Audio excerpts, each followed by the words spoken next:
Hi, my name is Jerry and I collect 1960s and 70s toys, and in this video I'm going to have a look at this, the Airfix 1/32nd scale Japanese infantry, released first in 1970 and sculpted of course by Ron Cameron. There's a few things different with this set compared to a lot of other Airfix sets. First of all, there's no submachine gunner, which is very usual and a staple of the Airfix toy soldier set. The officer is only holding on to his katana sword. He has no other weapon. And the pet peeve of many of us, the kneeling rifleman doesn't have a base plate. And we also get a soldier with a knee mortar instead of having a grenade throwing soldier. The only other set from Airfix that had a knee mortar, the small mortar, was the British infantry set released as late as 1980. One thing though before we start the video, if you could like and subscribe. Maybe you're already subscribed, but if not, please do. It's just because then we get these videos out to more people that would enjoy all these old toys. And the likes especially kind of boost the algorithms to show this video, suggested I should say, to more people out there. And as always, first I'll have a look at the boxes. We'll have a look at all the figures, and at the end I'll do the spinning around thing up close so you can have a look at the figures by yourself. So in this set you get 7 poses. And out of those, I would say 6 are fighting poses. And that's not bad for a set of only 7 poses total. I think this set of, pretty simple figures, but really great poses. And of course, the sculpting, as always, is superb on these. But this is one of the strong points I think that Airfix had back then with having 29 figures in a set. Is that you get kind of that army builder feel. Matchbox didn't really have that with having 15 figures in the 1/32nd scale set, and pretty much not 15 poses, but say 11, 12 poses at least. So you didn't get that like with this when you get 5 or 6 riflemen standing, you get 5 or 6 kneeling riflemen and machine gunners and stuff like that. So this, even with only 29 figures, this gives you a really army kind of feel. And that's what I really like about the Airfix thing. But of course, the Matchbox was also really awesome, of course, as more individual figures. But this is like, Airfix was a true army builder set, I think. As a kid, I really liked the Japanese figures. My dad bought a set.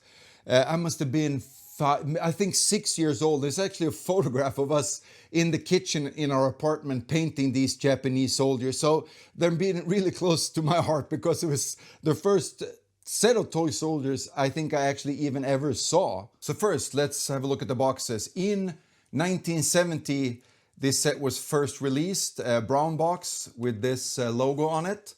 I really like the artwork. I always say that, but anyways, I really like it when you're behind the soldiers like this. It feels like if you're a kid, you're going to be with the soldiers when you're playing with these. If I think you know what I mean. It looks really neat like this, I think. And then the back for the 1970 version, it was white like this. Listed, it was only 1, 2, 3, 4, 5 more sets available at the time. Some kind of a depiction, but the officer doesn't look like the way he's looking actually in the set though. But still, you could figure out a little bit what you're going to get in this set from looking at this. And then, of course, the soldiers here are actually the ones that are in the set. And then for 1971, the back changed a little bit to brown. Of course, they added a few more sets here. A little bit better with the painting instructions. See what kind of color the uniforms were and some of the markings for the uniform.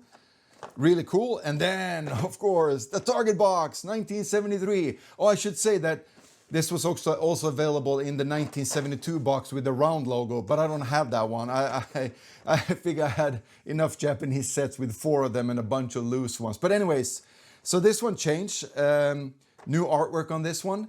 Still with the same feeling though, moving with the troops, moving up like this. It's really neat. And then, of course, you get some even more sets available in 1973. And here they also added some background on the Japanese infantry and what you could expect meeting. They were highly trained in the art of camouflage and jungle warfare. So yeah, you got some cool sense of what you could use these guys for. And of course, they were later available in some of the other boxes. So first, I figure start with the officer because he's really cool. We all know this guy and remember this from being a kid. He's so cool. And like I said, no weapon, no pistol, revolver, no rifle, nothing like that. Just his katana, sword out, attacking the enemy. It's really cool. I think, as always, details are so nice and sharp on this. I dig it a lot. And face sculpting, I think, is also superb. It's a lot of fun. It's small attention to detail. I guess the officers had a white shirt under. You can actually see that the color from the jacket and the color from the shirt, you can actually tell the difference there, so you could actually paint that really nicely. And the standing rifleman, the bread and butter of any toy soldier army. This is really cool. Arisaka rifle, and also really nicely modeled. I think all the other stuff, the bag and the ammo pouches, everything's got a bayonet in here as well, water canteen. Just a really basic, nice figure. And as always with Ron Cameron, I think that the pose is really natural and nice looking. And not being overly aggressive in his stance, it also gives you that that army builder feel, that you could just feel a bunch of these, and they're not so individual, the more part of a bigger unit in the field. At least that's how I see it. But anyways, and then we have, you can grab this one, the running soldier. As with the Australians, these kind of mirror each other with a really nice charging soldier. So he could either be firing while running and then bayoneting someone. And I think the stance looks really cool as well. Like he's just about to do that last push with the rifle. Really neat. And you got those wrappings around the legs as well. And the officer differs in that because he's got just the leather boots. So that's a little nice attention to detail, I think, with these ones. And then we have this one. I'm not sure why they did this. If it was Ron Cameron's choice or if it was Airfix's choice to do some figures without a base plate. Maybe you could put in the comments if you know which other ones didn't have a base plate as well. And of course they were all kneeling because standing soldiers wouldn't work without a base plate, and the prone soldiers don't need it. But again, really, really nice. I like this figure a lot. I think the stance and everything looks cool, natural, and also the same great details and all as always. And the face sculpting is, I mean, second to none. It's really, really good. I remember this mortar soldier with like the little knee mortar thing when I was a kid. And I think this is also really, really good. That it actually has the bag with the mortar rounds in it. And it's actually pulling one out right now to just drop another round in there.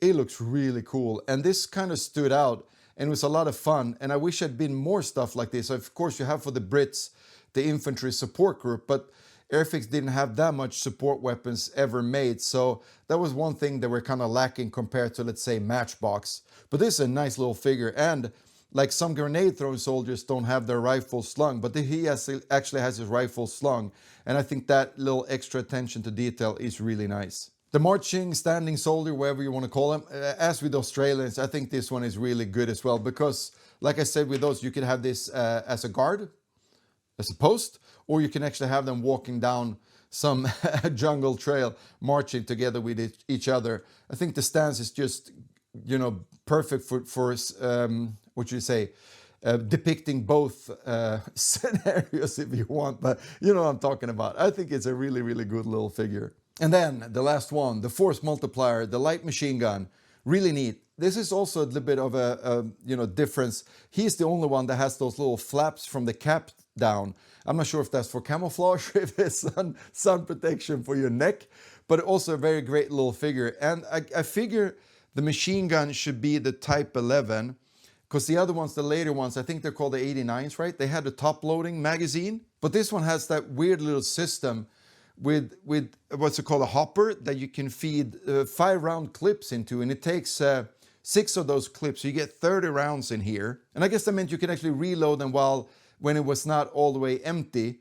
And also you could have these preloaded with 6 clips in it to just change those out really quickly. So it's a weird little thing, but yeah, I figure it could be workable. And if you want to see how that works, actually, I'll put a link in the description for a clip on YouTube where they show like a 3D animation, how that thing worked. But this is also a really, really good figure. So another great set from Airfix, and they're so, I mean, they're so good that it's you kind of forget how good they are. Because you just, I mean, at least me, I just take it for granted that they're so good. And then I compare them to some other manufacturers. I mean, I know a lot of people like Matchbox, but some of the sculpts, they were really fun, but some of the sculpts, especially with head sizes and stuff, were kind of off a bit. These are always perfect as far as representation of a real human being. But we can argue about that another time, I think. Great little set. Appreciate everybody watching, and I'll catch you guys in another video. Cheers.